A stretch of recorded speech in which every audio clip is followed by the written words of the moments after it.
এরপরের প্রশ্ন হলো, বহুল প্রচলিত নকশাকৃত জায়নামাজ ব্যবহারের শরিয়ার নির্দেশনা কি? দেখুন, নামাজ কেন?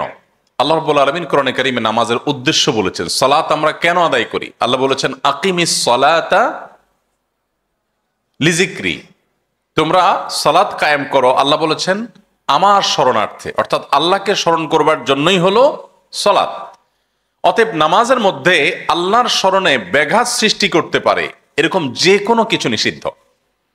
আমাদের নামাজে যদি এমন কিছু থাকে যেটি আমাদের মনোযোগকে নষ্ট করতে পারে, শরিয়া বলে তোমার সেই মনোযোগ বিনষ্টকারী বিষয়কে দূরীভূত করে তারপর তুমি নামাজে আসবে। এই জন্য ফোকাহায়ে কেরামের প্রসিদ্ধ একটি মাসআলা হলো, কেউ যদি প্রচন্ড ক্ষুধার্ত থাকে, প্রচন্ড ক্ষুধার্ত, এত বেশি ক্ষুধার্ত যে তিনি আসলে এই মুহূর্তে খাবার না খেয়ে নামাজে দাঁড়ালে তার খাবারের দিকে মনটা ঝুলে থাকবে, এই লেভেলের ক্ষুধার্ত যদি থাকে, আবার অপরদিকে খাবারও এসে প্রস্তুত হয়, তাহলে এই ব্যক্তি আগে খাবার খাবে, তারপরে নামাজ পড়বে।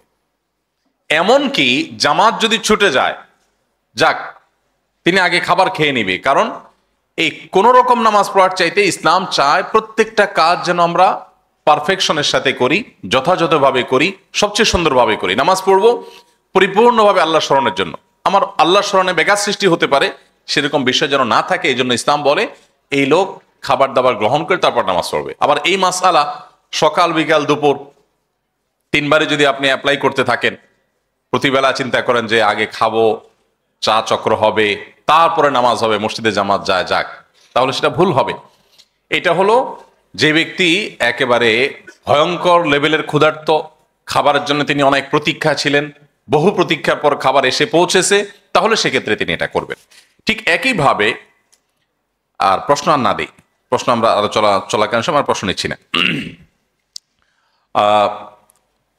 একইভাবে আপনি যখন নামাজে দাঁড়াবেন, আপনার নামাজের সামনে বিশেষ করে দৃষ্টিসীমার মধ্যে এমন কিছু থাকা উচিত না যেটির ফলে আপনার নামাজের মনোযোগ নষ্ট হতে পারে।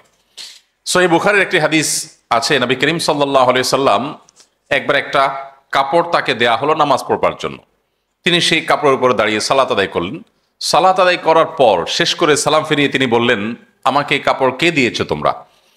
এই কাপড়ে যে পরিমাণ কারুকার্য আছে, এই কারুকার্য আমার নামাজের মনোযোগকে নষ্ট করছিল, বারবার সেদিকে আকৃষ্ট করছিল আমাকে। আমাকে অন্য কোনো কাপড় থাকলে দাও। তখন সে কাপড়টা সরানো হলো, একটা প্লেন কাপড় দেয়া হলো, তিনি সেই কাপড়ে সালাত আদায় করলেন। এই হাদিসকে সামনে রাখলে আমরা এই প্রশ্ন উত্তর পেয়ে যাব। আজকাল যে সমস্ত জায়নামাজ পাওয়া যায়, বিশেষ করে সৌদি আরবে আমরা উমরা গেলে, হজে গেলে নিয়ে আসি, এই জায়নামাজগুলোর বেশিরভাগই এত বেশি কারুকার্য করা, এত বেশি সেখানে আপনার নানা রকমের রংচং, যে এগুলো আমাদের নামাজের মনোযোগকে যথেষ্ট রকমের নষ্ট করে। ব্যক্তিগতভাবে আমি এই ধরনের জায়নামাজ পারতপক্ষে কখনো কিনি না, এবং কেউ দিতে চাইলেও চেষ্টা করি সেটাকে যথাসম্ভব অ্যাভয়েড করার। কারণ এই জায়নামাজগুলো আসলে নামাজের মনোযোগকে নষ্ট করে। এই জায়নামাজগুলো বেশিরভাগই তৈরি হয় চায়নাতে। তারা আমাদের ধর্মীয় যে দৃষ্টিকোণ সেগুলো যেমন বুঝে না, আবার যে ব্যবসায়ীরা এগুলো তৈরি করায় তাদেরও সে সমস্ত বিষয়ে মাথা ব্যথা নেই। কিন্তু আমাদের নিজস্ব দায়িত্ব আছে, এই জন্য আমরা যথাসম্ভব প্লেন জায়নামাজে নামাজ আদায় করব। প্লেন জায়নামাজে আপনি দাঁড়ালে যে একটা গাম্ভীর্য আসে, যে একটা মনোযোগ আসে, যে একটা আপনার মধ্যে স্থিরতা কাজ করে, আপনি যতই মক্কা শরীফের ছবি থাকুক, মদিনা শরীফের ছবি থাকুক, মসজিদে হারামের ছবি থাকুক, গম্বুজের ছবি থাকুক, এই সকল ছবি আপনার মনোযোগকে নষ্ট করবে। অতএব এগুলো না থাকাই উচিত। প্রসঙ্গত একটু বলি, আপনারা নিশ্চয়ই বিভিন্ন মসজিদের সাথে সম্পৃক্ত আছেন। অনেক মসজিদ আমাদের দেশে, বরং বেশিরভাগ মসজিদে দেখবেন যে মেহরাবের সাইডে এত কারুকার্য, বিশেষ করে অনেক আপনার টাইলস তৈরি হয়েছে আজকাল, যে সেগুলোতে এত নকশা করা, মিনার দেওয়া, গম্বুজ দেওয়া, তারপরে যে কাবার যে ছবি সেটা দেওয়া, এই সমস্ত বিষয়গুলো নামাজের মনোযোগকে যথেষ্ট নষ্ট করে। মসজিদের সামনের সাইডটা অন্তত, যেখানে মানুষ নামাজ পড়ার সময় তার দৃশ্যসীমার মধ্যে পড়বে, এই সাইডটা যথেষ্ট ভাব গাম্ভীর্যপূর্ণ থাকা দরকার, যথাসম্ভব সিম্পল থাকা দরকার। এখানে আপনি পাথর লাগান, সেটাকে আমি নিষেধ করছি না, কিন্তু কারুকার্য নয় যেটি আমার মনোযোগকে নষ্ট করতে পারে। তো এই জন্য জায়নামাজের সময়, জায়নামাজ যদি কেউ নকশাওয়ালা জায়নামাজে নামাজ পড়েন, তার নামাজ হয়ে যাবে, কিন্তু তার মনোযোগ নষ্ট হওয়ার কারণে নামাজটার কোয়ালিটি কমে যাওয়ার আশঙ্কা আছে। এ হলো বিষয়। এর বাইরে কাবার ছবি টবি থাকলে সেগুলো আমাদের কখনো পায়ের নিচে পদদলিত হয়, দেখতে দৃষ্টিকটু লাগে, এটাও একটা ব্যাপার আছে। আর এর বাইরে অন্য কোনো ছবি থাকলে, মসজিদের ছবি থাকলে কোনো অসুবিধা নেই, নামাজ হয়ে যাবে।